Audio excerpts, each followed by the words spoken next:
صدقے میں محمد کے دامن میرا بھر جائے، صدقے میں محمد کے دامن میرا بھر جائے، اور تیرا نام بھی ہو جائے، میری دنیا سنور جائے۔ نحمدہ و نصلی علی رسول الکریم، بسم اللہ الرحمن الرحیم۔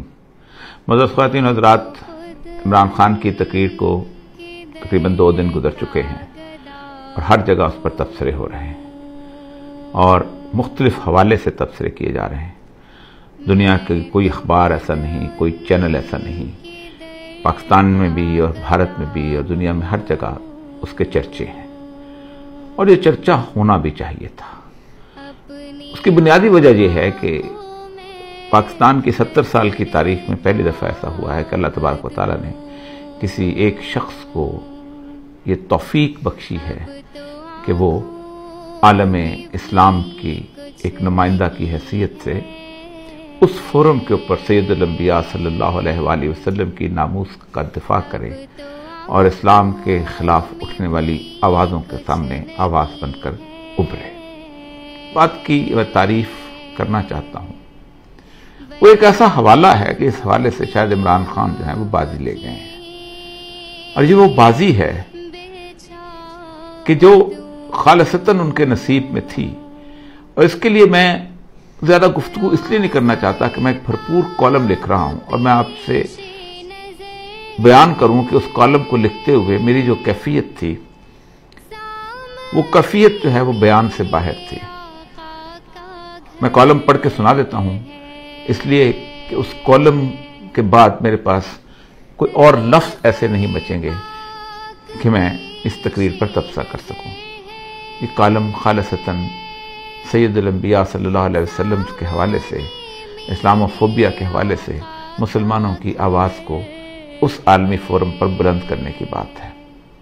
باقی تمام مسائل جو ہیں وہ اور طریقے سے حل ہوتے ہیں، لیکن اسلام و فوبیا یا رسول اللہ صلی اللہ علیہ وسلم کی گستاخی جو ہے یہ زبان و بیان کا مسئلہ تھا، اور اس کا مقابلہ بھی زبان و بیان سے اور کاغذ و قلم سے ہو سکتا تھا، اور وہ انتہائی خوبصورتی کے ساتھ کیا گیا ہے۔ میں آپ کو کالم آپ کی نظر کرتا ہوں، یہ انشاءاللہ عزیز آپ اخبارات میں بھی پڑھ لیں گے، لیکن میں یہ خراج عقیدت ہے جو عمران خان صاحب کو دینا چاہتا ہوں۔ 31 اکتوبر 1929 کو غازی علم الدین شہید کو اس میاں والی کے علاقے میں جیل میں تختہ دار پر لٹکایا گیا، جہاں سے عمران خان کے دودھیال کا بھی تعلق ہے۔ لیکن کس قدر حیرت کی بات ہے کہ اس عاشق رسول کے آباء اجداد میں سے بابا لہنا نے جب اسلام قبول کیا تو اس نے لاہور کے سرحدی علاقے برکی ہڈیارہ میں آ کر ٹھکانہ بنایا۔ یہ وہی برکی ہے جو عمران خان کا ننہال ہے۔ مجھے کوئی مماثلت نہیں ڈھونڈنی، میں تو حیرت میں گم آج سے 90 سال قبل آنکھوں میں آنسو لیے علامہ اقبال کے اس چہرے کو اپنے تصور میں لا رہا ہوں جو غازی علم الدین شہید کو لحد میں اتارتے ہوئے ہچکیوں سے رو رہا تھا۔ میاں والی میں شہید کو دفن کرنے کے بعد جب مسلمانوں کا ایک وفد علامہ محمد اقبال، سر محمد شفیع اور مولانا ظفر علی خان کے ساتھ گورنر پنجاب سے ملا اور غازی علم الدین کے جسد مبارک کی حوالگی کی درخواست کی، تو اس یقین دہانی پر مان لی گئی کہ امن عامہ کی ذمہ داری آپ لوگوں پر ہی ہوگی۔ 15 دن بعد لاہور کی تاریخ نے ایک خیرہ کن منظر دیکھا۔ غازی علم الدین کا جسد مبارک ایسا تر و تازہ تھا کہ چہرے پر غسل کے پانی کے قطرے چمک رہے تھے، یوں لگتا تھا جیسے ابھی ابھی غازی علم الدین شہید وضو کر کے آئے ہوں۔ لاہور کی تاریخ کا سب سے بڑا جنازہ 5.5 میل طویل، کون تھا جو اس سعادت سے محروم رہتا؟ شہید کو لحد میں مولانا دیدار علی شاہ اور علامہ اقبال نے اتارا۔ میت کے سرہانے کھڑے آنسوں سے تر اس عاشق رسول اندلیب باغ حجاز اور پروانہ رسالت علامہ اقبال نے کہا، ترخان کا بیٹا آج ہم پڑھے لکھوں سے بازی لے گیا اور ہم دیکھتے ہی رہ گئے۔ ہر وہ شخص جو سید الانبیاء کے ناموس اور حرمت سے محبت کرتا ہے، اس کی کیفیت اس وقت بالکل ویسی تھی جب عمران خان عالمی فورم پر سید الانبیاء صلی اللہ علیہ وسلم سے مسلم امت کی والہانہ محبتوں کا اظہار کر رہا تھا۔ ایسے میں میرے پاس اسے نظر کرنے کے لیے आंखों में डुबडुबाते हुए आंसुओं के सिवा कुछ न था। कौन है जिसका दिल जख्मी नहीं है? किसकी रातें सालों से बेख्वाबी में नहीं गुजरती कि इसके प्यारे रसूल सल्लल्लाहु अलैहि वसल्लम की शान में रोजाना गुस्ताखी होती है और वो बेबस और लाचार है, उसके बस में कुछ नहीं। वो पुकार पुकार कर बताना चाहता है कि मैं उस मदीने वाली सरकार से अपनी माँ, बाप, बहन, भाई और औलाद से ज्यादा मोहब्बत करता हूँ और ये मेरा आखिरी सरमाया है, यही मेरे ईमान की जमा पूंजी है। लेकिन उसकी आवाज सदा बसहरा है। वो कोई मौलवी है तो बस जुम्मा के खुतबे में आवाज बुलंद कर लेता है, किसी तहरीक का सरबराह है तो जुलूस निकाल लेता है, धरना देता है, मुफ्ती है तो फतवा देता है, कालम निगार दानिश्वर है तो कालम लिखता है, टीवी पर गुफ्तगू करता है। लेकिन ये सब मिलकर भी अपनी आवाज गुस्ताखान रसूल और इस्लाम दुश्मनों तक नहीं पहुंचा सकते और ना ही उनको आलमी सतह पर इस तरह लाजवाब कर सकते हैं जिसका मौका और इस्तेहकाक मेरे अल्लाह ने इमरान खान को अता कर दिया।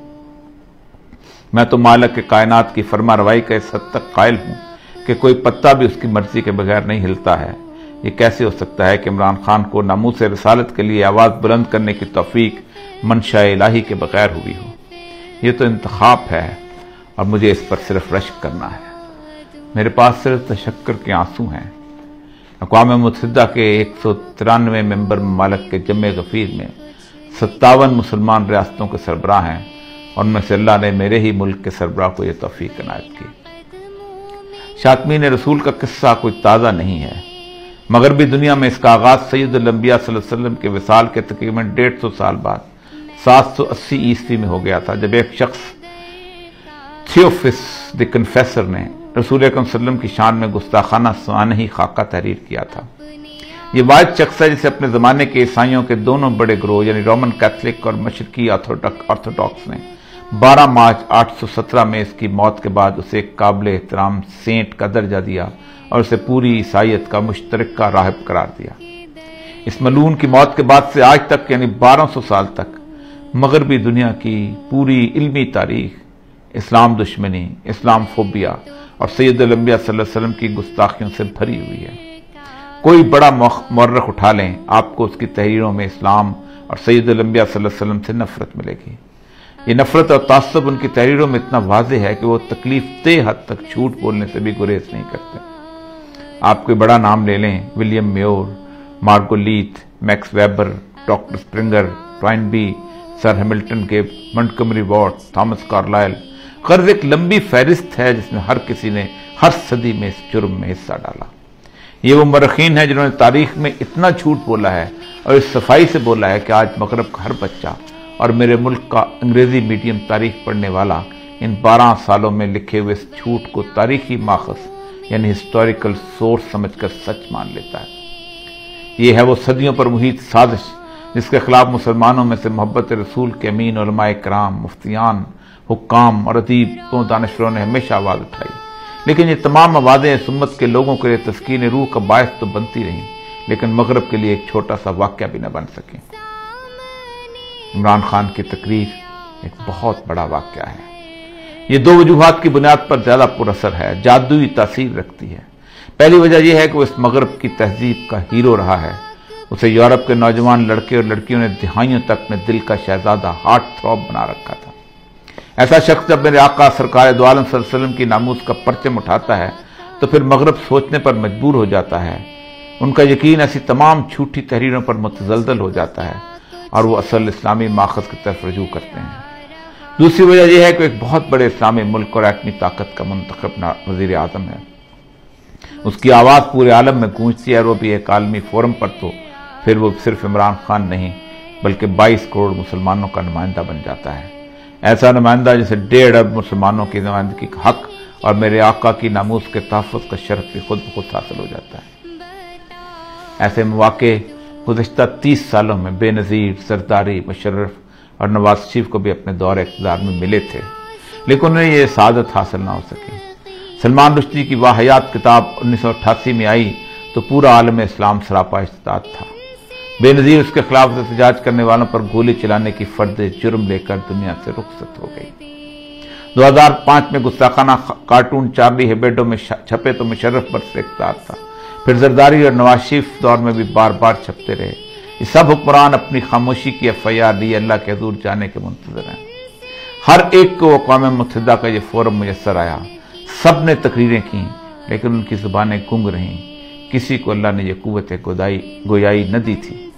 علامہ خادم حسین رضوی صاحب کے خلاف جب سپریم کورٹ میں خفیہ ایجنسیوں نے رپورٹ جمع کرائی تو لکھا کہ اولیاء مقبول جان انہیں اخبارات اور ٹی وی پر بہت سپورٹ کرتا تھا۔